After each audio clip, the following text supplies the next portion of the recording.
Get to know BumpGo on D200neo Plus. BumpGo is a technology in which SkyRC incorporates NFC tags to transform how you charge. Tap the NFC tag onto the charger, click to confirm, and go. It's that easy. How to use BumpGo tag on batteries with D200neo Plus. Tap a new BumpGo tag onto the sensing area. A menu will appear. Click next to go to the battery task window. Set the desired parameters: battery type, cell, charge or discharge, cycle, charge current.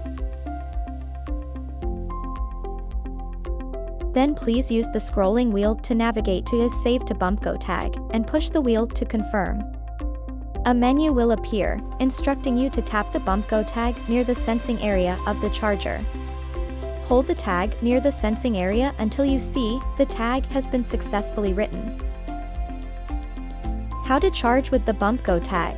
Tap the tag on the battery onto the sensing area of D200neo Plus. Ensure you place the tag in good contact with the sensing area on the charger. A menu will appear, displaying all the parameters stored in the tag.